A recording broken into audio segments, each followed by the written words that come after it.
कचरा जाळायचा नाही, कोणताही काडी कचरा जाळायचा नाही. कारण हा जो बायोमास आहे, काडी कचरा, दसकटं, पराठ्या, तुराठ्या, ऊसाची पत्ती, केळीची पत्ती, पालापाचोळा,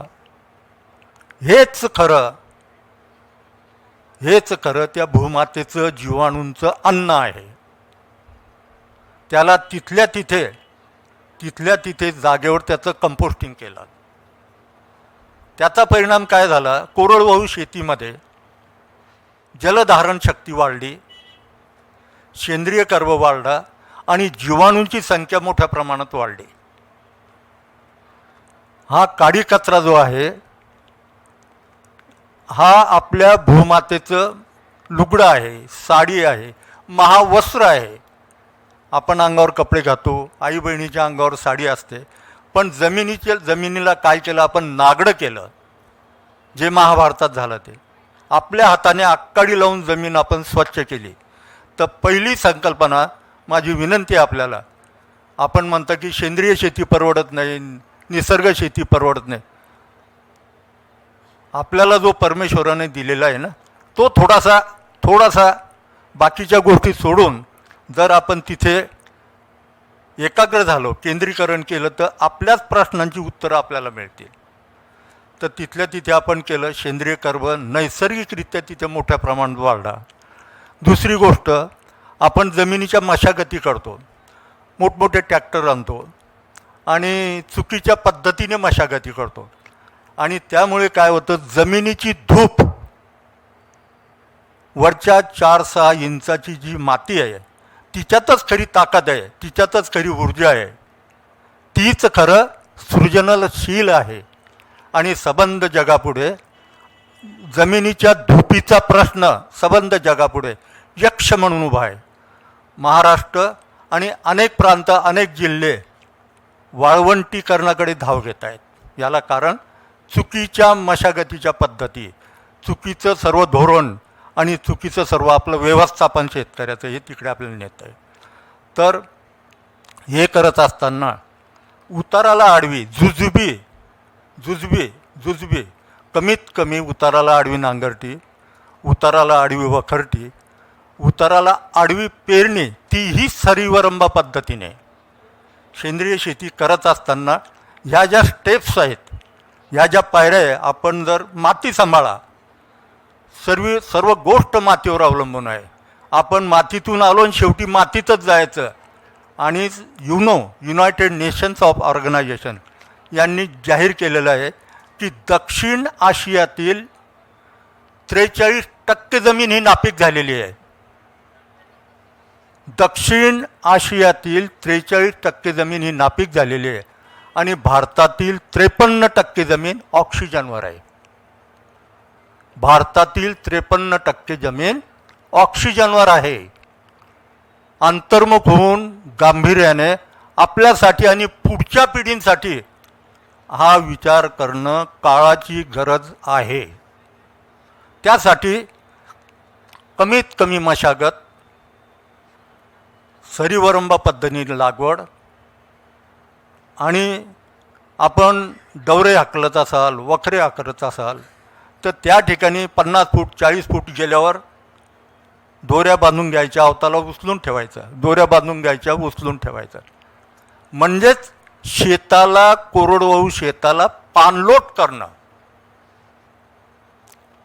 काही गरज नाही. तुझं आहे तुझं पाशी, परी तू जागा भुललाशी, केल्याने होत आहे रे, आधी केलीची पाहिजे, हे संत वचन आहे. तर या पद्धतीने आपण माती अडवली म्हणजे पाणी अडेल. माती अडवली म्हणजेच पाणी अडेल.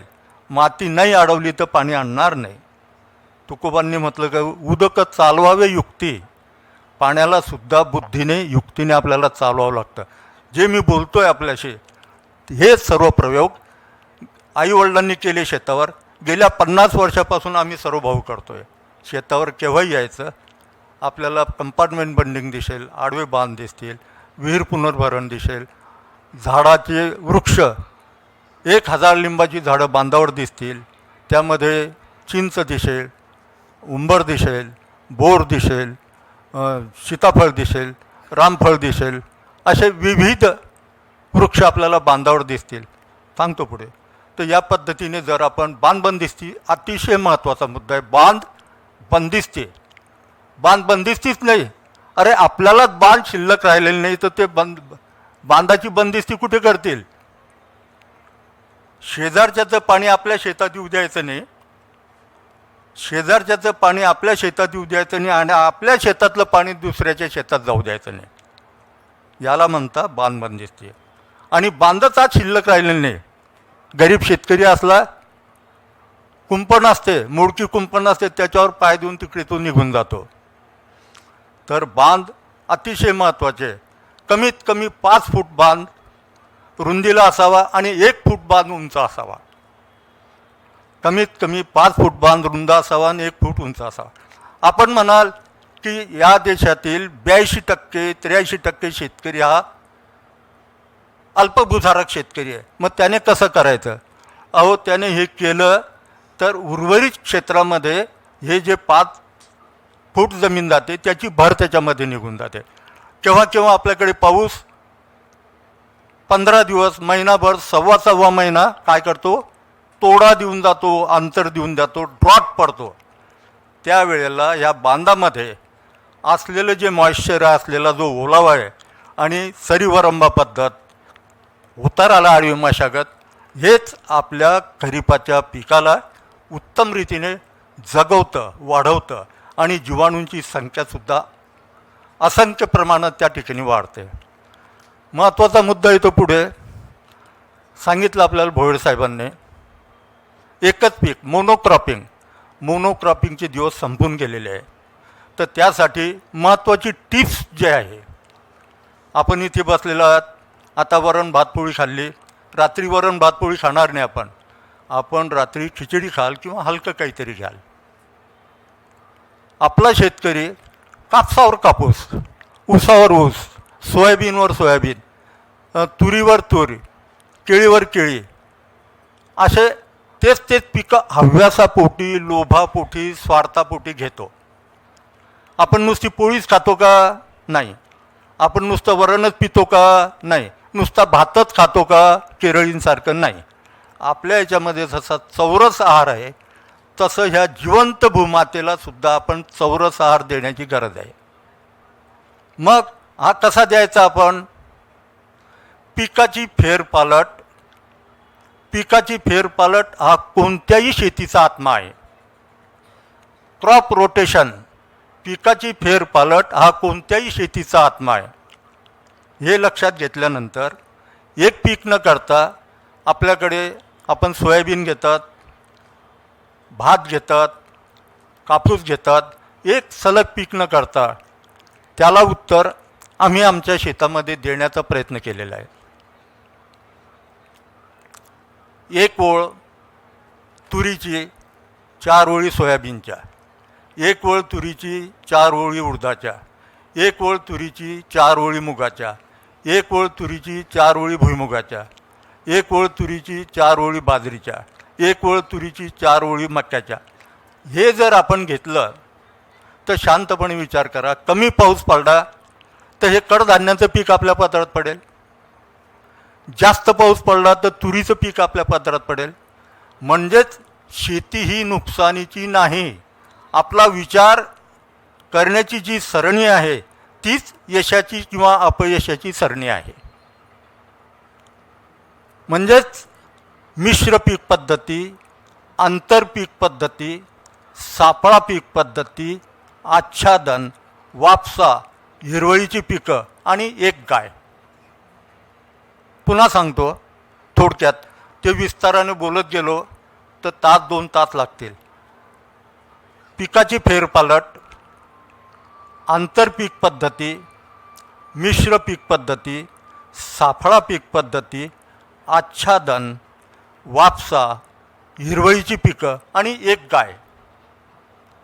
हे जर सूत्र कमीत कमी आपल्या शेतावर आपण अवलंबलं तर जमीन सजीव होईल, जिवंत होईल, जीवाणूंची संख्या प्रचंड वाढेल, आपल्याला गरजेपुरतं पोटाला मिळेल आणि पुढच्या पिढीसाठी आपण ह्या हजारो वर्ष जपलेल्या परंपरेचा उतारा जो आहे तो विषमुक्त रसायनमुक्त आपल्या पिढ्यांच्या हातात देईल. ते दुवा देतील. सांगली, सातारा, कोल्हापूर, पंजाब, हरियाणा, इथोपिया, सोमालिया, फार मोठा विषय. त्यात जर गेलो तर तिथे कुसळही पिकत नाही साहेब, कुसळं पिकत नाही, कुसळं. पंजाब हरियाणामध्ये गेले 2 घराच्या आडे 3 घराच्या आडे कॅन्सर पेशंट सापडतो. पंजाब ते भटिंगणा ते CST कॅन्सर एक्सप्रेस सुरू झालेला आहे. याला कारण काय? हेच चक्र.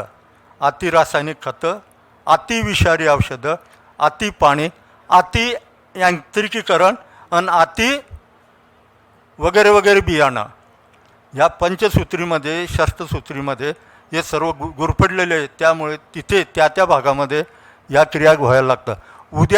आज तिथे आग लागलेली, उद्या आपल्या घराला लागल्याशिवाय राहणार नाही. म्हणून ही तुमच्या आपल्यासह शेती माऊलीमध्ये सजग जागरूकता करण्याची गरज आहे. पुढचा मुद्दा येतो, पाण्याचा मुद्दा येतो. पाण्यासाठी आम्ही कंपार्टमेंट बंडिंग केली. आमच्या गावामध्ये 2200 एकरला कंपार्टमेंट बंडिंग केली. जवळजवळ 65 लक्ष रुपये खर्च केले. 7 नाले आहे, त्याचं खोलीकरण केलं, रुंदीकरण केलं आणि 7 नाल्यावर 40 सिमेंट नाला बांध केले.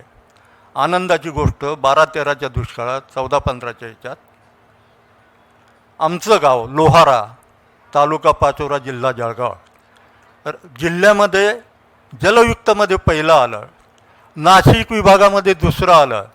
राज्यामध्ये पहिलं यायला पाहिजे होतं, पण त्या अडचणी काय आल्या मी आपल्याला सांगू शकत नाही. इतकं काम लोकसहभागातून माझ्या शेतकऱ्यांनी त्याग करून रस्ते देऊन, स्वतःच्या शेतातून रस्ते देऊन, स्वतःची जमीन देऊन इतकं उत्तम जलयुक्तचं काम केलं आहे. ज्या विहिरी 100 फूट होत्या, जे बोर 1000 फूट खोल होते, आता जोतं असतं, बैलाच्या गाडीचं जोतं असतं किंवा बैलाचं या असतो, खुर्दोड असतो, 4 फुटावर 3 फुटावर पाणी, इतकं वॉटर टेबल वाढलेलं आहे. काही विहिरी ओव्हरफ्लो होऊन वाहत आहे. इतकं हे जलयुक्तचं काम उत्तम रीतीने झालं आमच्या गावामध्ये. याचा भाग काय झाला? कंपार्टमेंट बंडिंग, शेततळे, खोदतळे, विहीर पुनर्भरण आणि विहीर तिथे ठिबक हा मंत्र आम्ही जोपासला. आणि जे पाणी आहे ते पाणी देशी तुपाप्रमाणे, गावरानी तुपाप्रमाणे आम्ही वापरलं. देशी तुपाप्रमाणे, गावरानी तुपाप्रमाणे वापरलं. आज आपल्याला पाणी स्वस्त दिसतंय, पण उद्या भविष्यामध्ये पाणी हे सोन्यापेक्षा महाग होणार आहे, पेट्रोलपेक्षा महाग होणार आहे. आणि पाण्याला जर आपण जपलं तर आपण आपल्या जीवनाला जपू, असं मला म्हणायचं आहे. दुसरी महत्त्वाची गोष्ट, कापूस पीक आपल्या विदर्भामध्ये, मराठवाड्यात, गुजरातमध्ये, पंजाब हरियाणामध्ये, राजस्थानमध्ये, कर्नाटक, आंध्रमध्ये आपल्या शेतकऱ्यांचं आवडतं पीक आहे. आणि त्याच्यावर रासायनिक खतं आणि विषारी औषधं सर्वात जास्त खर्च त्याच्यावर होतो. सर्वात जास्त खर्च रासायनिक खतं आणि विषारी औषधं, स्प्रेइंग आणि आत्महत्याचं आपल्याला माहिती आहे. आपल्या विदर्भात काय होतं, यवतमाळ असो काही असो आपल्याला माहिती आहे. तर ह्या घटना घडू नये, माझ्या भावाने आम्ही शांतपणे विचार केला. वनभिंती आमच्या शेताच्या बांधावर उभ्या केलेल्या आहे. विविध वनवृक्ष आहेत, 1000 लिंबाची झाडं आहेत, बांबूची बेटं आहेत, सागाची झाडं आहेत, सुबाबळीची झाडं आहेत, बोरी आहेत, उंबर आहेत, रामफळ आहेत, भरपूर असे चिंच आहेत. हे उभं केलं. आणि पिकाचं नियोजन करताना कापसाच्या 10 ओळी घेतल्या, 10 ओळी कापसाच्या. 1 ओळ तुरीची घेतली आणि त्या तुरीच्या ओळीमध्ये 10 मजली पीक पद्धती उभी केली. एका तुरीच्या ओळीमध्ये 10 मजली पीक पद्धती उभी केली. कशी केली? 80% तूरचं बियाणं आणि 10% हे नऊ बियाणं घेतलं. 9 बियाणं, 10% 9 बियाणं. तर पहिला मजला घेतला मटकीचा, दुसरा चवळीचा, तिसरा तुरीचा, चौथा मक्याचा, 5वा बाजरीचा, 6वा आंबाडीचा, 7वा झेंडूचा 8वा राळ्याचा, 9वा भगरचा आणि एक पुन्हा तुम्ही तीळ टाका, सोयाबीन टाका, कोणते एक पीक टाका, असे 10 मजले उभे केले. याचा फायदा काय? निसर्गाचे पावसाचे नक्षत्र 8, आता 6च राहिले. आता दिवसावर पडतो किंवा पडतही नाही त्याची गॅरंटी नाही. जशी बाकीच्या गोष्टीची गॅरंटी राहिली नाही आता, तसं तोही लहरी झालेला आहे आपलं पाहून, तो सुद्धा आपलं पाहून लहरी झालेला आहे. तर त्या ठिकाणी ही जी 10 मजली पीक पद्धती उभी केली तर कोणत्याही पिकावर कीड, रोग, अळी एकाच वेळेला पडत नाही. 15-15 दिवसाचे नक्षत्र असतात. प्रत्येक पंधरवाड्याला कीड, रोग, अळी बदलत असते. काही तण गवतं जे ते 15 दिवसाची, महिन्याची, 2 महिन्याची, 1.5 महिन्याची असतात, ती सुद्धा बदलत असतात. आणि हे कीड, रोग, अळी ज्या ज्या वेळेला पडते त्या त्या वेळेला हे जी 10 पिकं आहेत, ही 10 पिकंसुद्धा एकाच वेळेला फ्लॉवरिंगवर येत नाही, एकाच वेळेला परिपक्व होत नाही. याचा अर्थ काय की ज्या ज्या वेळेला जी कीड पडेल, जी अळी पडेल, त्यांना खाण्यासाठी या 10 मजली पीक पद्धतीमध्ये आपण काय केलेलं असतं, नियोजन केलेलं असतं. म्हणजेच राळा हलत असतो, भगर हलत असते, झाडाच्या फांद्या हलत असतात, पशुपक्षी त्या ठिकाणी मोठ्या प्रमाणे नांदत असतात.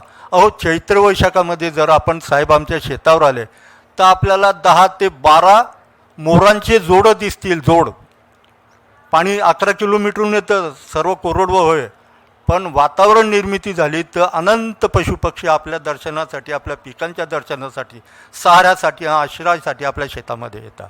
तर या पद्धतीने मूळ पीक जे आपलं कापसाचं रोगमुक्त, कीडमुक्त आपण तिथे थांबू शकतो. आणि जी जमिनीचं प्रदूषण वाढलेलं आहे, पर्यावरणाचं प्रदूषण वाढलेलं आहे, त्याला ह्या नैसर्गिक पद्धतीने, सेंद्रिय पद्धतीने आपण आळा घालू शकतो. आता काही शेतकरी मराठवाड्यात मोठ्या प्रमाणामध्ये ऊस करतात. तिकडे सांगली, सातारा, कोल्हापूरमध्ये ऊस करतात मोठ्या प्रमाणात. आपल्या भागातही ऊस करतात. तर हे करत असताना ऊसासाठी एकटा ऊस किती पाणी पितो? किती पाणी पितो? भरपूर पाणी पितो, भरपूर पाणी पितो. म्हणजे 75% पुढे एकटा ऊस महाराष्ट्रात पाणी पितो. आम्ही सुद्धा ज्यावेळेला अज्ञान होतं आमच्या डोक्याचं, फ्लड पद्धतीने आम्ही ऊस केला. भूगर्भातलं पाण्याचा राक्षसी पद्धतीने उपसा केला. मग शेवटी माझे भाऊ बसलेले आम्ही आमची असं केलं तर असं, असं केलं तर असं, असं केलं तर असं. शेवटी ठरलं की निसर्गाच्या पावसावर ऊस घ्यायचा. कोरडवाहू हा शब्द कुठेही नाही. कोरडवाहू काहीच येत नाही. त्याला ओलावा लागतो, जिभेवर ओलावा लागतो, अंतकरणात ओलावा लागतो, प्रेम लागतं, पशु पक्षी जीवाणूंशी नातं जोडावं लागतं, मातीशी नातं जोडावं लागतं. त्याच वेळेला सर्व गोष्टीचं संधारण होतं. तर आम्ही निसर्गाच्या लहरीवर ऊस घेण्याचा संकल्प केला. त्याच वेळेला त्याच्या अगोदर 20-20 एकर ऊस केला, स्वतःचं गुऱ्हाळ टाकलं, 5-5 हजार भेली गुळाच्या पाडल्या आणि पाणी संपवलं. मग निसर्गाच्या ओलीवर ऊस कसा घ्यायचा? तिथे लोप केला नाही, एकच पीक, बिवाडाचं पीक, उडीद, मूग, ढेंचा, ताग हे पीक घेतलं. आणि त्या ठिकाणी आमच्याजवळ असलेले गुरं, ढोरं, गाई, म्हशी, बैल याची बसवण केली. नदी नाल्याचा गाळ त्या ठिकाणी टाकला आणि त्या जमिनीला श्रीमंत केलं. जमिनीला श्रीमंत केलं. Enrich land to enrich yourself. जमिनीला तुम्ही श्रीमंत करा, ती तुम्हाला श्रीमंत करेल. Enrich land to enrich yourself. जमिनीला तुम्ही श्रीमंत करा, ती तुम्हाला श्रीमंत करेल. Healthy soil, healthy soil, healthy crop. Healthy crop, healthy food. Healthy food, healthy nation. Healthy nation, healthy environment. Healthy environment. ही अशी साखळी आमच्या अनुभवातून आम्ही आमच्या शेतावर उभी केली. आणि तिथे कुलगुरू असेल, विद्यापीठाचे शास्त्रज्ञ असतील, विविध विभागातले, तो विषय नाही. मला बोट धरून त्यांनी मुंबईला नेलं, मला बोट धरून दिल्लीला नेलं, देवेंद्रजीजवळ नेलं, फडणवीस साहेबांजवळ नेलं, पुढे तुमच्या मोदी साहेबांजवळ नेलं, पवार साहेबांजवळ नेलं. माई साहेब त्याची साक्षी, इथे माई साहेब नाही, ते जर असते तर मला बरं वाटलं असतं. या ठिकाणी नेलं, कारण हे वेडे प्रयोग. या वेडे प्रयोगांनी शहाणे गावातच शहाणपण करत असतात, वेडे शेतात वेडेपण करत असतात. आम्ही वेडे काही नाही, काही घेणं आपलं मातीशी नातं आपलं काम. मग हा ऊस आम्ही निसर्गाच्या ओलीवर घेण्याचा प्रयत्न केला. कसा? जमीन श्रीमंत केली. मे महिन्यामध्ये मृत सऱ्या मेच्या शेवटच्या आठवड्यात पाळल्या, दक्षिण उत्तर. पाळल्यानंतर जो अमृताचा थेंब पडतो, अमृताचा थेंब हो, ते पाडण्याचं आपण तंत्र आत्मसात करण्याची गरज आहे. पाऊस आपण पेरतो, अहो पाऊससुद्धा पेरण्याचं तंत्र आपण आत्मसात केलं पाहिजे. सूर्यप्रकाश झेलण्याचं तंत्र आपण आत्मसात केलं पाहिजे. वारा अडवण्याचं तंत्र आपण आत्मसात केलं पाहिजे. हे तंत्र जर आपण आपल्या अनुभवातून आपल्या भूमातेवर अवलंबलं तर मी असं म्हणतो की जगाच्या पाठीवर आपण समाधानी राहाल. ते डॉक्टर, इंजिनियर, वकील यांना झोप लागत नाही रात्री. आम्हाला ढेकूळ जरी डोक्या इथे खांद्याच्या घेतलं, इथे मी अवतारात उभा, आपल्या जरा पांढरे कपडे, शेतावर आले तर आपण म्हणू विश्वास पाटील कुठे? मी म्हणेल काय काम आहे, काही नाही सांगा, आणि मग तो मीच आहे, तो मीच आहे असं सांगेल की माझ्या शेतावर आल्यावर आपण मला ओळखू शकणार नाही. त्या मातीसारखं, त्या मजुरासारखं गेल्या 50 वर्षापासून तिथे काम करतो आहे. पण इथे यावं लागतं, थोडंसं बदलून घ्यावं लागतं. तर पडणारा पाऊस त्या सऱ्यांमध्ये पडेल, तो मुरेल, जिरेल. वापसा आला की जीवामृत असतं. जीवामृत आपल्याला सर्वांना माहिती आहे, दशपर्णी आपल्याला माहिती आहे, गोमूत्र आपल्याला माहिती आहे, घनजीवामृत आपल्याला माहिती आहे, लसण, मिरची सर्व आपल्याला माहिती आहे. पण कर्ण जे आहे, कर्ण, माझा भाऊ या ठिकाणी बसलेला आहे, वेडा आहे हो, वेडा. उठतो, काय करतो, गाईचं शेण मी गोळा करून ठेवतो, तो पिशवीमध्ये घेऊन जातो, मोटरसायकल एक इकून जातो. टाक्या आहेत तिथे, टाक्यांमध्ये मुरवतो, थोडा गूळ टाकतो, थोडं द्विदल धान्याचं पीठ टाकतो, थोडीशी माती टाकतो, कालवतो, 2-4 दिवस राहू देतो. जशी सवड आली तसं त्या सऱ्यांमधून देतो. गेल्या 25 वर्षामध्ये आम्ही ऊसाला एक दाणा रासायनिक खत दिलेलं नाही, कोणत्याही पिकाला दिलेलं नाही. त्याच्याशिवायचं जे मंगल शुद्ध पवित्र पीक आहे, बिना खर्चे, म्हणून आम्ही आनंदात आहे. वडिलांनी 60 एकर जमीन दिली, आम्ही 125 एकर केली. कशामुळे? खर्च कमी केला. शेतीवरचा खर्च कमी करणं म्हणजेच शेतीतलं यश. आज आपण सांगितलं आपल्याला इथे साहेबांनी अगोदर दोरी वगैरे, फाशी वगैरे, हायटेक वगैरे सर्व सांगितलं. त्याची पुनरावृत्ती आपल्याला करायची नाही. या पद्धतीने वापसा झाला की घरचंच बियाणं असतं ऊसाचं, ते आम्ही घेतो, तोडतो आणि त्या सऱ्यांमध्ये बळीराम नांगर चालवून घेतो आणि त्या सऱ्यांमध्ये ते बेणं अंथरतो आणि माती लोटून देतो वरतून. माती, ओली माती, वापसा आलेली माती लोटून देतो. त्याचा परिणाम काय होतो? जमीन जिवंत आहे, ते बेणं ऊसाचे जिवंत आहे. त्याच्यामुळे 8 दिवस, 10 दिवस, 15 दिवस जरी पाऊस नाही पडला तर त्या वापसावर जो कोंब निघतो ऊसाचा, त्याला जगायचं असतं. जो कोंब निघतो त्या कोंबाचं वर्णन करायला मी काय करू आपल्याला? त्याचं वर्णन करायला बालकवी पाहिजे किंवा बहिणाबाई पाहिजे किंवा महाकवी आमचे महानोर दादा पाहिजे. त्यांनीच त्या वापशाच्या ऊसातून निर्माण झालेल्या कोंबाचं वर्णन करावं. नंतर 3x3 आम्ही ऊसाची लागवड करतो, मध्ये 5 फुटाचा पट्टा सोडतो आणि त्या पट्ट्यामध्ये आंतरपीक, मिश्र पीक, सापळा पीक आम्ही करतो. उडीद, मूग, ढेंचा, ताग, भुईमुग हे त्या ठिकाणी टाकतो. आणि टाकल्यानंतर पाऊस पडत असतो. जून, जुलै, ऑगस्ट, सप्टेंबर, ऑक्टोबर पाणी देण्याची गरज पडत नाही. निसर्गाच्याच पावसावर तो वाढतो आणि आंतरमशागत जी आहे ती आम्ही करत असतो. आणि नंतर ज्यावेळेला पाणी होतं त्यावेळेला ह्या 4 सऱ्या आहे, या सरीला पाणी, ही सरी मोकळी, या सरीला पाणी, या सरीला पाणी, ही सरी मोकळी, या सरीला पाणी, असं अल्टरनेट आम्ही पाणी देत होतो. म्हणजेच 5 एकर जर ऊस असला तर 2.5 एकरला, 2 एकरला आम्ही या पद्धतीने पाणी देतो. म्हणजे पाण्याची बचत, जमिनीची बचत आणि उत्पादनाची वाढ आणि आंतरपीक मिश्र पीक पद्धती याची सापळा पद्धती या पद्धतीने केल्यानंतर ऑक्टोबरमध्ये गेल्या 20 वर्षापासून आम्ही ड्रिपने पाणी देतो ऊसाला.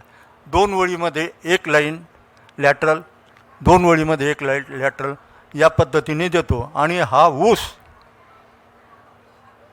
मार्च एप्रिलमध्ये 10व्या महिने आम्ही तोडणीला आणतो आणि हा संपूर्ण ऊस आमचा विषमुक्त रसायनमुक्त ऊस रसवंतीला जातो. मागणी इतकी असते की आम्ही पुरवू शकत नाही साहेब. मागच्या वर्षी 5 ते 6 हजार रुपये टनाने ऊस आमच्या घरून नेला. जवळजवळ 35 वर्षापासून आमचा हा कार्यक्रम सुरू आहे ऊसाचा. त्या ऊसाने, त्या गोडव्याने आम्ही मोठे आहेत आणि 2 पैशाचा लाभ आम्हाला त्या ऊसातून मोठ्या प्रमाणात मिळतो. नंतर घोडव्याचा जो भाग असतो तो हा ऊस तोडल्यानंतर जी पत्ती असते, शेतकरी माझे ऊसाच्या पत्तीला आक्काडी लावतात, रान स्वच्छ करतात. म्हणजेच त्या जमिनीच्या आईला, लुगड्याला, महावस्त्राला बत्ती लावता. आम्ही कधी जाळला नाही. याला कारण काय की मेच्या शेवटच्या आठवड्यामध्ये जरी एक पाणी त्याला दिलं तर जून, जुलै, ऑगस्ट, सप्टेंबर, ऑक्टोबर वरतून पाऊस पडत असतो. तो पाऊस पडल्यामुळे जमिनीवर आच्छादन असतं. कसलं आच्छादन? पत्तीचं आच्छादन असतं. म्हणजे ओलावा जमिनीमध्ये कायम राहतो. गांडुळाची, जीवाणूंची संख्या मोठ्या प्रमाणात वाढते. आणि महत्त्वाची गोष्ट, निंदण त्या ठिकाणी करावं लागत नाही. बैलाने कोणतीही मशागत करावं लागत नाही. आणि हा ऊस फेब्रुवारीमध्ये तोडणीला सुरू होतो आणि 5 ते 6 हजार रुपये टनाने जातो. आणि शून्य खर्चाचा हा ऊस आम्हाला मिळतो. आणि गाई, बैल 51 म्हशीचा प्रयोग केला. 51 म्हशी, 2 रेड्या, एक काळ होता. गाई खंडी गाई ठेवल्या, बैल 12 बैल ठेवले. तो काळ होता मजुरांचा वगैरे. आता त्याला मर्यादा पडलेल्या आहे, कमी झालेलं आहे. या पद्धतीने आम्ही आमची शेती करत आलो. आपण सर्वांनी शांतपणे ऐकून घेतलं. ॲग्रोव्हिजनचे आदरणीय गुलगुले साहेब, आदरणीय डॉक्टर माई साहेब आणि सर्व त्यांचा चमू मला या ठिकाणी बोलवलं आणि आपण शांततेने ऐकून घेतलं. नाईकवाडी साहेब, एक कविता म्हणण्याची मला परवानगी देता परवानगी? एक म्हणू कविता? आपण सर्व हो म्हणाल तर म्हणतो.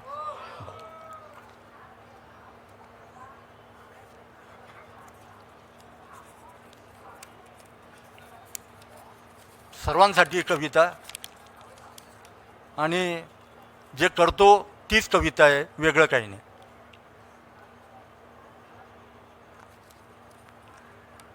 कवितेचं नाव आहे कुणब्याची छडी. घडायला शिक पोरा, घडायला शिक, घडायला शिक, कुणब्याच्या पोरा तू घडायला शिक. घडत तू लढायला शिक, फिरण्या परीस तू कसायला शिक. घाम गाळून तू फुलायला शिक, कुणब्याच्या पोरा तू घडायला शिक. काळ्या आईला जपायला शिक, सूर्याची शक्ती वापरायला शिक. उदक युक्तीने चालवायला शिक, कुणब्याच्या पोरा तू घडायला शिक. थेंब थेंब पाणी जिरवायला शिक, कणकण माती अडवायला शिक. झाडे चहूकडे वाढवायला शिक, कुणब्याच्या पोरा तू घडायला शिक. पिकाची आखणी करायला शिक, बियाणं घरचंच पेरायला शिक. पीक पालटून घ्यायला शिक, कुणब्याच्या पोरा तू घडायला शिक. शेण काला रबडी घालायला शिक. ज्याचे हात शेणात त्याचे हात सोन्यात. सोन्यात हात ठेवायचे का सोन्याच्या बाहेर ठेवायचे या आपण ठरवा. शेणकाला रबडी घालायला शिक, जीवाणूंचं पोषण करायला शिक. पशुधन तेवढं जपायला शिक, कुणब्याच्या पोरा तू घडायला शिक. सकस अन्न पिकवायला शिक, पिकवतं विकायला शिक. विकण्यासाठी सजवायला शिक, कुणब्याच्या पोरा तू घडायला शिक, कुणब्याच्या पोरा तू घडायला शिक, शेतीचा हिशोब ठेवायला शिक, कमी खर्चात शेती करायला शिक, सावकाराचा उंबरठा टाळायला शिक, कुणब्याच्या पोरा तू घडायला शिक, कुणब्याच्या पोरा शिक. मनगट मेंदू वापरायला शिक.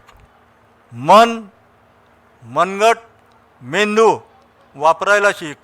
चांगल्याची संगत, नाईकवाडी साहेब, चांगल्याची संगत धरायला शिक.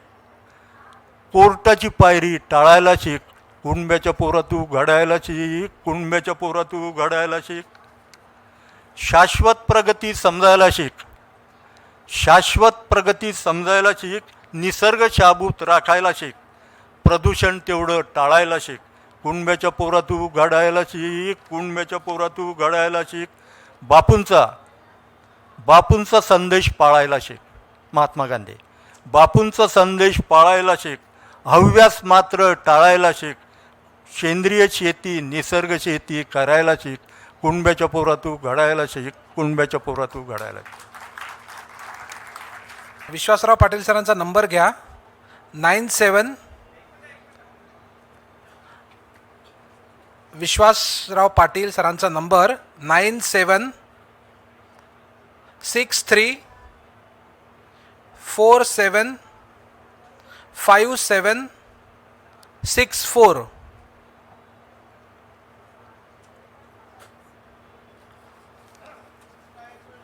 हा पुन्हा एकदा सांगतो. 9763475764.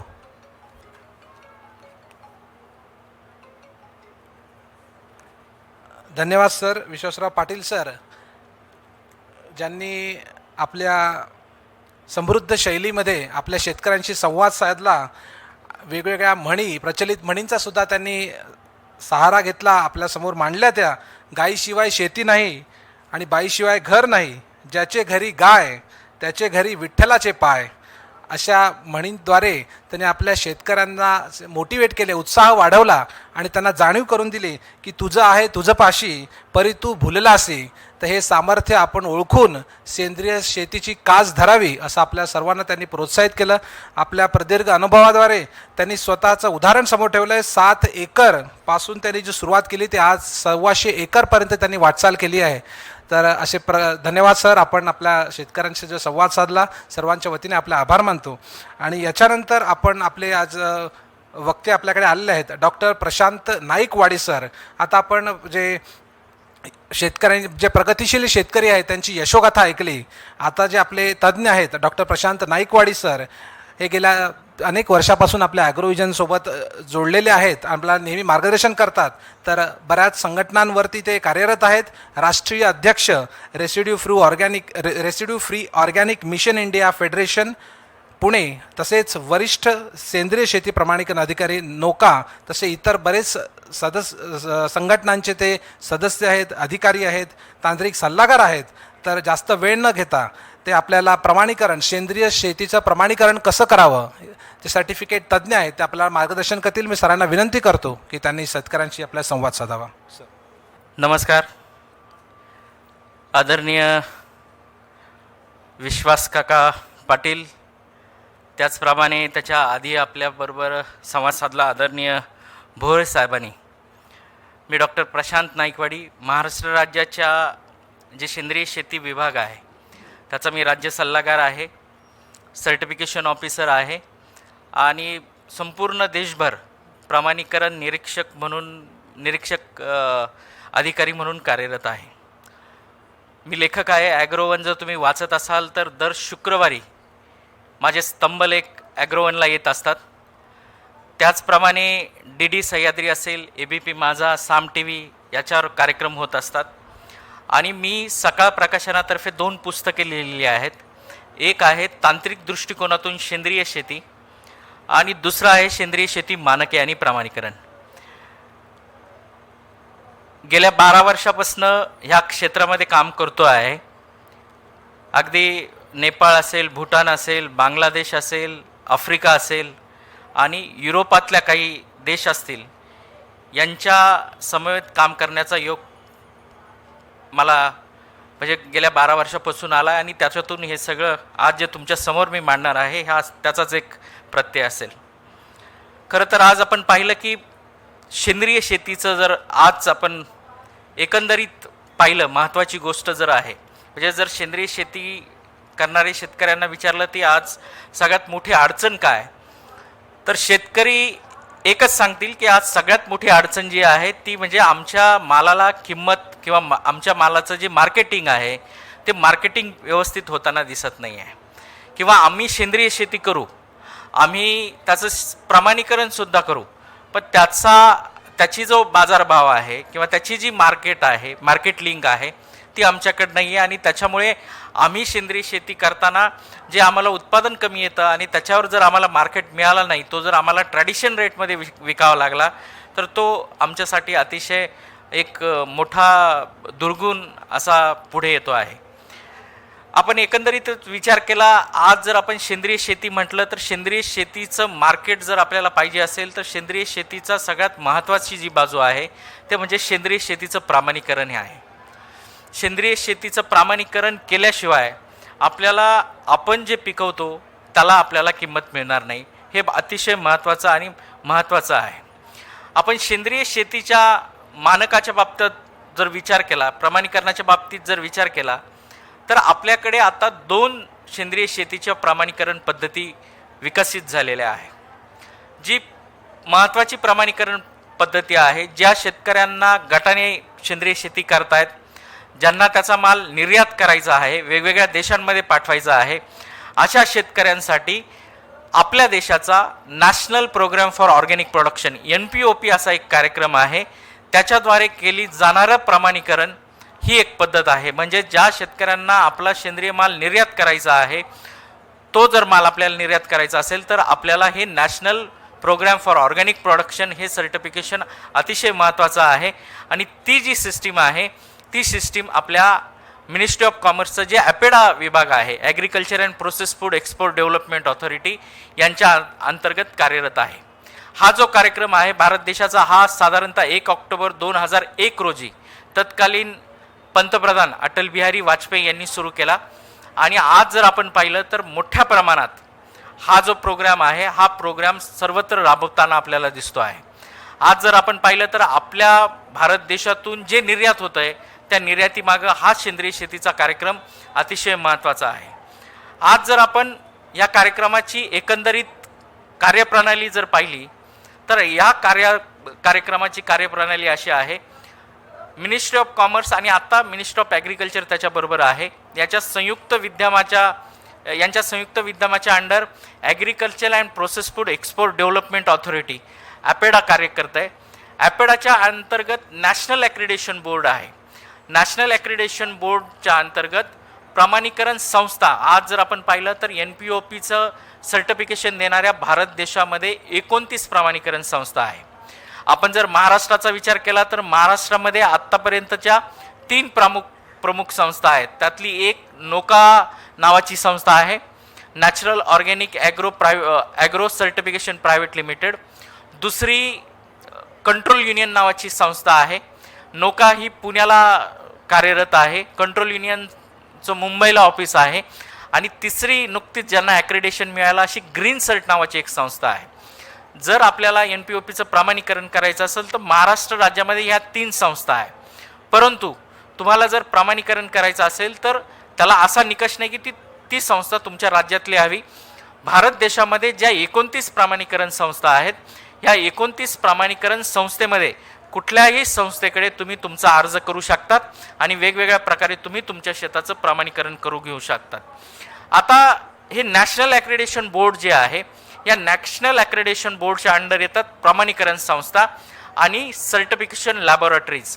आता सर्टिफिकेशन लॅबोरेटरीज नॅशनल ॲक्रेडिशन बोर्डच्या अंडर येण्याचं कारण असं आहे, ज्यावेळेस मी सेंद्रिय शेतीचं निरीक्षण करतो प्रमाणीकरणाच्या वेळी आणि मला जर काही डाऊट आला की ह्या शेतकऱ्याने काहीतरी केमिकल त्या शेतामध्ये टाकले असतील किंवा असे काहीतरी बायो फर्टिलायझर टाकलेत की ज्याच्यामध्ये हेवी मेटल्स आहेत, अशा गोष्टींचा आम्ही शेतावर गेल्यानंतर आम्ही सॅम्पलिंग करतो. एक सॅम्पल त्या शेतकऱ्याकडे ठेवतो, एक सॅम्पल सर्टिफिकेशन बॉडींकडे असतं आणि तिसरं सॅम्पल हे नॅशनल ॲक्रेडिटेशन बोर्डच्या ज्या ॲक्रेडिटेड प्रमाणीकरण संस्था आहेत या प्रमाणीकरण संस्थेला पाठवलं जातं, जेणेकरून याच्यामध्ये व्यवस्थित ट्रेसेबिलिटी राहील, एक विश्वासार्हता राहील. आणि मग त्या सॅम्पलमध्ये म्हणजे जर मातीचा नमुने असतील तर त्याच्यात काही हेवी मेटल्स आहेत का, काही पेस्टिसाइड्स आहेत का हे पाहिलं जातं. पानाचे जर अवशेष असतील तर त्याच्यामध्ये पेस्टिसाइड ॲनालिसिस आपण करू शकतो. आणि सगळ्यात महत्त्वाची गोष्ट म्हणजे 3 प्रकारचे ॲनालिसिस केले जातात. जर सेंद्रिय शेतीचं प्रमाणीकरण करायचं असेल, तुम्ही ज्या प्रकारच्या निविष्ठा शेतामध्ये टाकतात, म्हणजे तुम्ही शेतामध्ये जर मळी टाकत असाल, बगॅस टाकत असाल किंवा सिटी कंपोस्ट टाकत असाल तर तुमच्या शेताच्या मातीच्या नमुन्यांचं हेवी मेटल ॲनालिसिस केलं जातं.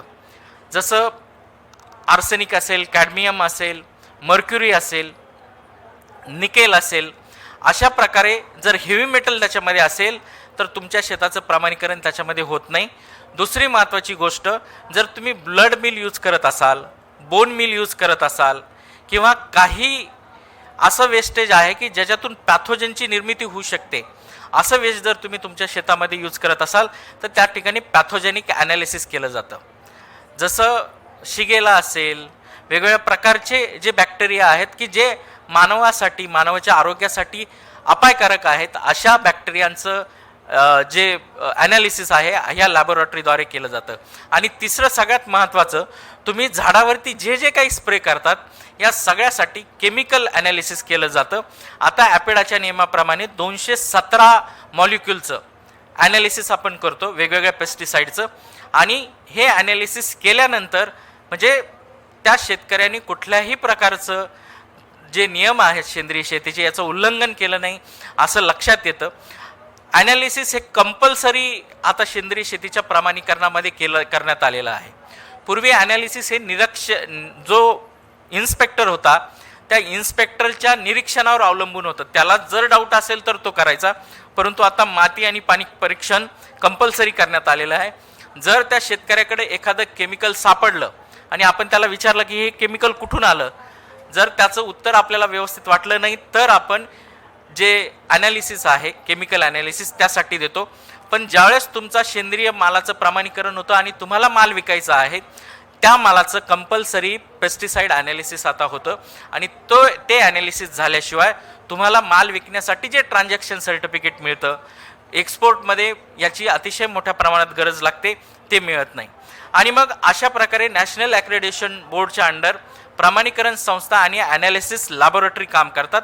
आणि याच्या अंतर्गत म्हणजे प्रमाणीकरण ज्या संस्था आहेत त्या प्रमाणीकरण संस्थेच्या अंतर्गत वेगवेगळ्या प्रोड्युसर म्हणजे वेगवेगळ्या प्रकारचे आपले शेतकरी, काही शेतकरी जे आहेत ते एकटे सेंद्रिय शेती करतात, काही शेतकरी गटाने सेंद्रिय शेती करतात.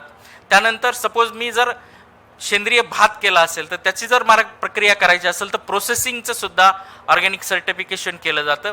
आणि नंतर जो माल काही लोक असे आहेत ट्रेडिंग करतात, ऑर्गॅनिक माल घ्यायचा आणि तो ऑर्गॅनिक म्हणून विकायचा, तर अशा ट्रेडरचं सुद्धा इन्स्पेक्शन केलं जातं. अशा प्रकारे आपलं जे national program for organic production आहे याचं फ्रेमवर्क आपल्याला याच्यामध्ये दिसून येईल. आता ही जी सिस्टीम आहे ही संपूर्ण सिस्टीम ही संगणकीकृत करण्यात आलेली आहे. ह्या संगणकीकृत सिस्टीमला आता ट्रेसनेट नावाचं एक नाव देण्यात आलेलं आहे. म्हणजे जर तुम्ही ॲपेडाच्या वेबसाईटवर गेलात, जसं अनारनेट आहे, सिट्रसनेट आहे, ग्रेपनेट आहे, तसं ऑर्गॅनिकसाठी आता ट्रेसनेट सिस्टीम आलेली आहे. म्हणजे ज्या शेतकऱ्याचं प्रमाणीकरण आता करण्यात येतं त्या शेतकऱ्याचा ऑनलाईन डाटा त्या ट्रेसनेट सिस्टीममध्ये अवलंबून असतो. याच्यामध्ये सगळ्यात महत्त्वाची बाब जी आहे, जिओग्राफिकल पोझिशन सिस्टीम जी आहे, म्हणजे त्या शेताचं GPS लोकेशन आता याच्यामध्ये घेतलं जातं. पूर्वी जर गटाने आपण शेती करायचो तर म्हणजे एक शेतकरी 10 गटांमध्ये असायचा आणि तो माल नेमकी कुठून यायचा, कुठं जायचा हे कळत नसायचं. पण आता तसं राहिलं नाही. ज्याप्रमाणे आपल्याला आधार कार्ड आहे त्याप्रमाणे प्रत्येक शेताचं GPS लोकेशन आता आलेलं आहे.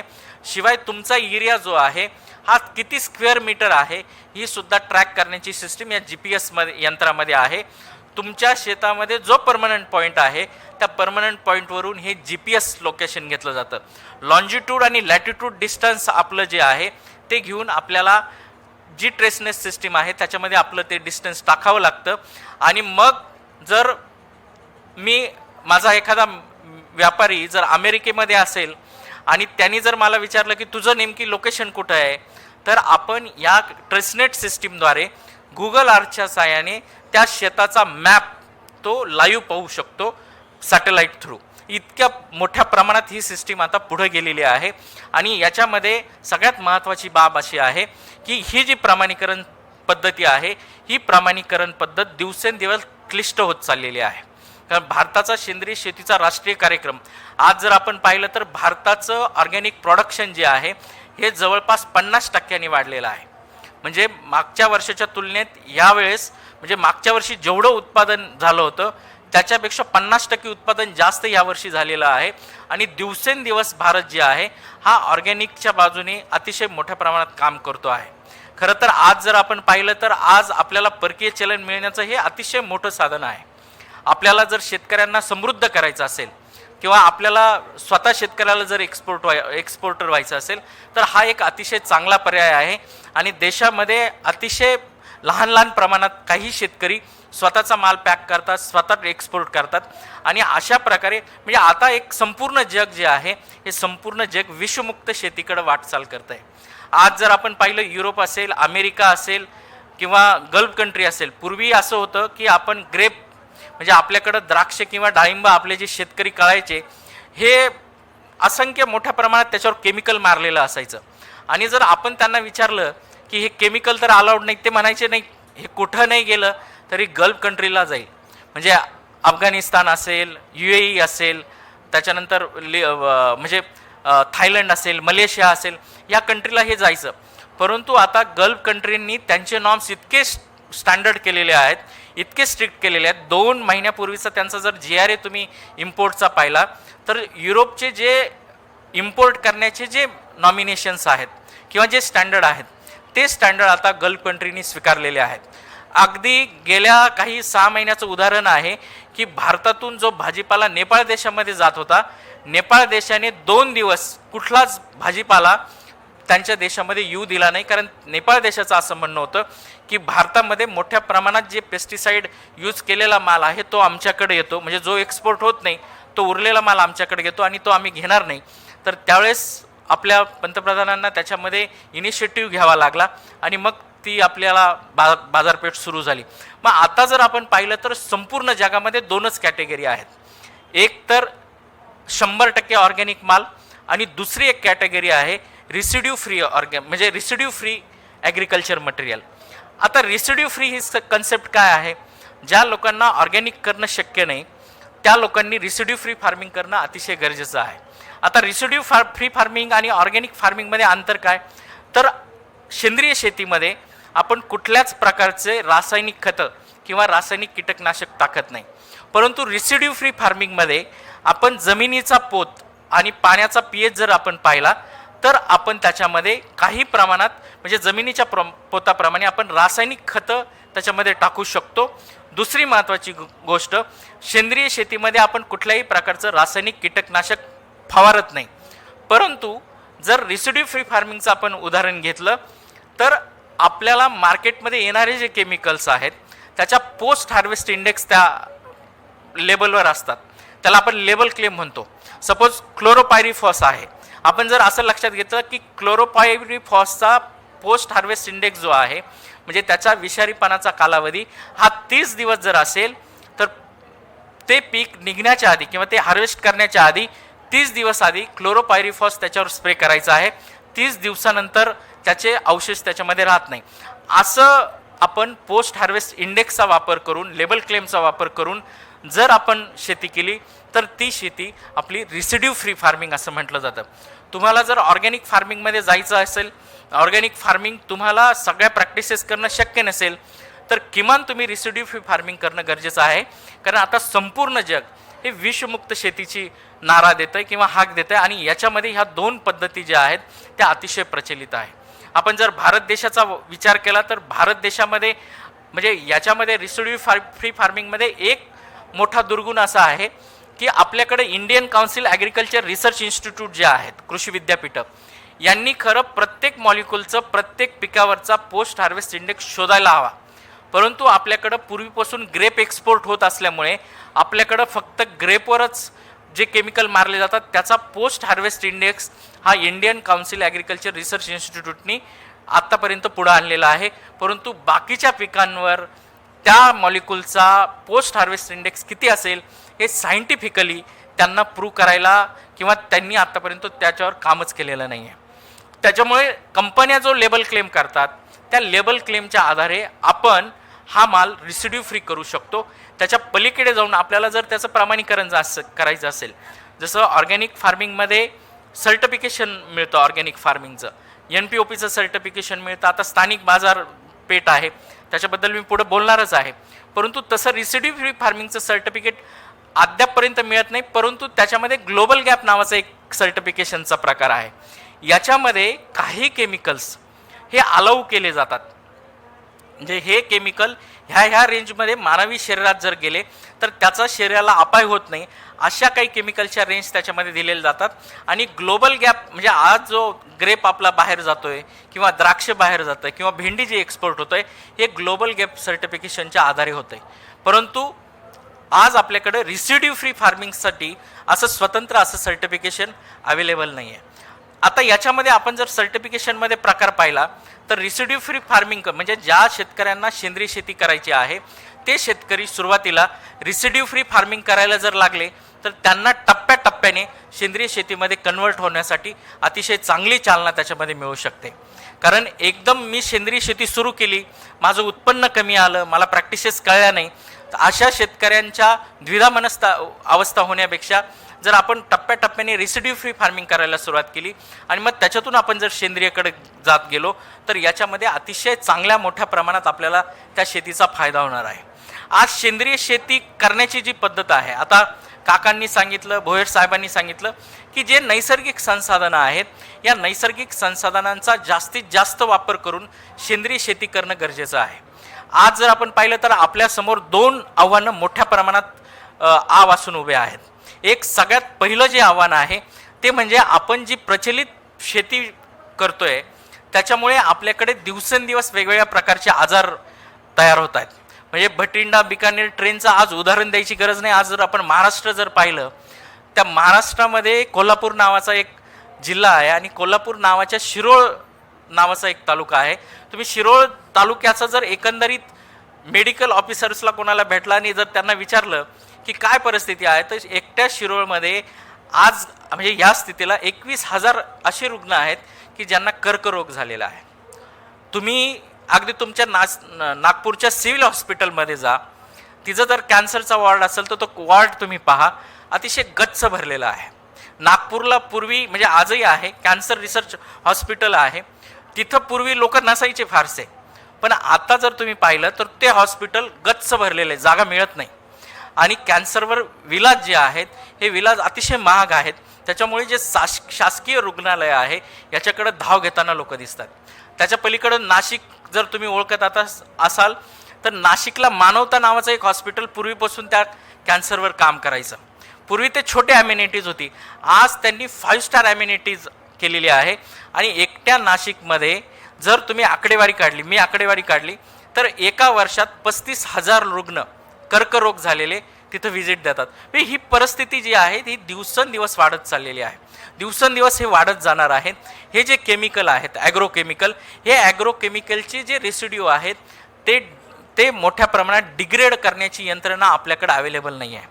जर कोणी म्हणत असेल म्हणजे बऱ्याचशा वेळा ऑर्गॅनिक कंपनीवाले जे आहेत ते ब्लेम करतात, म्हणजे ते मोठ्या प्रमाणात दावा असा करतात की आमचं प्रॉडक्ट घ्या, तुमच्या पिकांवरचे रासायनिक कीटकनाशकाचे अंश डिग्रेड होतील. पण असे कुठलीही यंत्रणा ना जगाला सापडलेली आहे ना भारत देशामध्ये सापडलेली आहे की जे रसायनांना डिग्रेड करू शकतील. हे रसायनं इतके भयंकर आहेत की काही रसायनं अगदी 100 वर्ष मातीमधून पाण्यामधून ते जात नाहीत. आणि अशा परिस्थितीमध्ये आता संपूर्ण जग हे विषमुक्त शेतीकडे धावत चाललेलं आहे आणि भारताने सुद्धा आता त्याच्याकडे लक्ष देणं अतिशय गरजेचं आहे. आरोग्याची समस्या तर आहेच, परंतु संयुक्त राष्ट्र संघाचा दुसरा एक अहवाल असा आहे की येत्या 2050 पर्यंत भारतामध्ये पुन्हा एकदा उपासमारी सुरू होईल असं त्यांचं म्हणणं आहे. आता या उपासमारीचं कारण काय आहे तर जमीन जी आहे तुमची, म्हणजे एक आपण आरोग्याचा प्रश्न पाहिला, पण दुसरं सेंद्रिय शेती का करावी भारत देशामध्ये, याचं सगळ्यात महत्त्वाचं उत्तर असं आहे की आता जर आपली जमीन पाहिली भारत देशाची, तर दिवसेंदिवस त्याचा जो सामू आहे हा अल्कलाईन होत चाललेला आहे. दिवसेंदिवस जमिनीचा सामू जो आहे हा वाढत चाललेला आहे. आणि जमिनीचा सामू वाढत असल्यामुळे आपण जे अन्नद्रव्य जमिनीमध्ये टाकतोय ते अन्नद्रव्य पिकाला उपलब्ध होत नाही. तुम्हाला पूर्वी आठवत असेल की पूर्वी ज्यावेळेस हरित क्रांती झाली, हरित क्रांती ही काळाची गरज होती. डॉक्टर नॉर्मन बॉरलॉग आणि डॉक्टर MS स्वामीनाथन यांच्या संयुक्त विद्यमाने आपल्याकडं हरित क्रांती आली. कारण हरित क्रांती जर झाली नसती तर कोट्यावधी जनतेला आपल्याला फूड मिळालं नसतं, ही सुद्धा तेवढीच महत्त्वाची गोष्ट आहे. परंतु हरित क्रांतीचा वापर आपण अतिशय मोघमपणे केला, हे त्याचं अतिशय मोठं उदाहरण आहे. ज्यावेळेस हरित क्रांती आली त्यावेळेस आपण नायट्रोजन, फॉस्फरस, पोटॅश हे सोडून आपण काहीच जमिनीला टाकत नव्हतो. हरित क्रांतीमध्ये जो अभ्यास करण्यात आला तो थोडा अर्धवट राहिला आणि नायट्रोजन, फॉस्फरस आणि पोटॅशचं इतकं प्रमाण जमिनीत झालं की त्याच्यामुळे तुमचं कॅल्शियम असेल, मॅग्नेशियम असेल, सल्फर असेल, वेगवेगळ्या प्रकारचे जे सूक्ष्म अन्नद्रव्य आहे त्याचा तुटवडा आज जमिनींना पडायला लागलेला आहे. आज जर तुम्ही पाहिलं तर सल्फर म्हणजे आता म्हणजे नायट्रोजन, फॉस्फरस, पोटॅश हे 3 मुख्य अन्नद्रव्य आपण म्हणतो, पण 2004ला सल्फर हे आता मुख्य अन्नद्रव्याच्या यादीत जाऊन बसलेलं आहे. परिस्थिती अशीच जर राहिली तर काही दिवसांनी मॅग्नेशियम सुद्धा मुख्य अन्नद्रव्य होईल. म्हणजे आपण जर एका बाजूला पाहिलं तर हे जे खतं आपण पिकांना देतोय हे खतं खरंच पिकांना मिळतं का, हा सुद्धा अतिशय महत्त्वाचा आणि लक्षात घेण्याचा मुद्दा आहे. सगळ्यात महत्त्वाचं आहे की शेती जी आहे, शेती हे अतिशय विज्ञानाला धरून आहे. शेती हे अतिशय मोठं विज्ञान आहे, परंतु तीच शेती जे लोक राबतायत, जे लोक करतायत ते मोठ्या प्रमाणात अनएज्युकेटेड आहेत, ही सुद्धा तितकीच महत्त्वाची बाब आहे. आज जर आपल्या गाडी आपली खराब झाली तर आपण अतिशय चांगला फिटर पाहतो किंवा चांगला मेकॅनिक पाहतो की आपल्या गाडीला कोण चांगलं करेल. आपला साधा मोबाईल आपला खराब झाला तर आपण चांगल्यातला चांगला माणूस शोधतो की कोण मोबाईल रिपेअर करून देईल. आपल्याला थोडं छातीत धडधडायला लागलं तर आपल्याला वाटतं नाही आता आपलं काही खरं नाही, आपल्याला अटॅक येतो, पण आपण MD आणि MS डॉक्टरकडे गेलं पाहिजे. सगळ्या बाबतीत आपण तंत्रज्ञानाचा आग्रह धरणारे, ज्या शेतीला इतकं मोठं तंत्रज्ञान आहे ती शेती आपण अतिशय मोठ्या प्रमाणात मोघमपणे करतो आणि हे शेतीमध्ये पाठीमागे येण्याचं सगळ्यात मोठं कॉज आहे असं माझं अतिशय प्रांजळ मत आहे. आज जर आपण पाहिलं तर शेतीची सगळीच कन्सेप्ट जी आहे, म्हणजे अन्नद्रव्याच्या मॅनेजमेंटबद्दल आपण जर बोललो, जर आपण शेतीला अन्नद्रव्याचं व्यवस्थापन व्यवस्थित केलं तर जे पिकाला रोग येणार आहेत किंवा जे पिकावर कीड पडणार आहेत त्याचं प्रमाण कमी होतं. कारण किडीचा, रोगाचा आणि जमिनीच्या अन्नद्रव्याचा जो प्रश्न आहे हा अतिशय जवळचा संबंध आहे. जर पिकामध्ये पोटॅशियम कमी झालं किंवा जर पिकामध्ये पोटॅशियम कमी झालं तर पावडरी मिल्ड्यू होतो. जर पिकामध्ये फॉस्फरस कमी झालं तर पिकावर डाउनी मिल्ड्यू येतो. जर पिकामध्ये सल्फर कमी झालं तर मोठ्या प्रमाणात रेड माइट्स त्याच्यावर येतो. जर पिकामध्ये नायट्रोजनचं प्रमाण वाढलं तर पिकाची पानं लालसर व्हायला सुरुवात होतात. सगळा जो खेळ आहे हा अन्नद्रव्याचा आहे. या सगळ्या खेळामध्ये जर तुम्ही पाहिलं, गवत नावाचा जो वृक्ष आहे किंवा गवत नावाचं जे हे आहे म्हणजे जे हर्ब आहे, याच्यावर कधीही कुठल्याही प्रकारचा रोग कधीच येत नाही. कारण गवताचं जर तुम्ही पाहिलं, तुम्हाला उदाहरण द्यायचं कारण असं आहे की गवतामध्ये एक नैसर्गिक ताकद अशी आहे की गवत कुठलाही म्हणजे पाऊस पडल्यानंतर ते छतावर वाढतं, डोंगरावर वाढतं, जिथं जिथं पाणी मिळेल तिथं तिथे वाढतं. परंतु ते वाढल्यानंतर त्याच्यामध्ये एक दैवी ताकद अशी आहे की जमीनचा pH कुठलाही असू द्यात, जमिनीमध्ये अविद्रव्य असलेले न्यूट्रियंट ते विद्राव्य करून शोषून घेतं आणि त्याच्यामुळे गवत तुम्ही पहा, पिकं आणि गवत याच्यामध्ये कोण जास्त चकाकतं तर गवत नेहमी जास्त चकाकतं. त्याचं कारणच हे आहे. आणि जर आपण न्यूट्रियंटच्या बाबतीत बोललो म्हणजे गवतावर कुठल्याच प्रकारचा रोग किंवा कुठलंच कीड जे आहे ती गवताला खात नाही, त्याचं कारण सुद्धा तेच आहे. कारण गवतामध्ये 16 प्रकारचे जे अन्नद्रव्य आहे त्याचा बॅलन्स अतिशय मोठ्या प्रमाणात होतो आणि हे बॅलन्स झाल्यामुळे त्याच्यावर कुठल्याच प्रकारचा रोग पडत नाही. म्हणून पिकाचं सुद्धा म्हणजे कीड आणि रोग पिकापासून जर बाहेर ठेवायचं असेल तर आपल्याला अन्नद्रव्याचं मॅनेजमेंट करणं गरजेचं आहे. आणि अन्नद्रव्याचं मॅनेजमेंट जर आपल्याला करायचं असेल तर आपण पिकांना जे जमिनीतून देतोय ते अन्नद्रव्य मोठ्या प्रमाणात मिळाले पाहिजे. आज जर आपण पाहिलं, आपल्या जमिनीचा सामू भारत देशामध्ये आज जवळपास 8.3 पर्यंत जाऊन पोहोचलेला आहे. अगदी भारत देशाचा सोडा आपण महाराष्ट्रात विदर्भात जरी पाहिला तर जमिनीचा सामू जो आहे हा साधारणतः 8.3 पर्यंत आलेला आहे. भारतीय काउन्सिल जे आहे म्हणजे Indian council agriculture research institute जे आहे, भारतीय कृषी अनुसंसाधन संस्था, याचा जर तुम्ही निकष पाहिला, जर तुमच्या जमिनीचा सामू 7.1 असेल तर तुमच्या पिकाला जे तुम्ही अन्नद्रव्य देताय, तर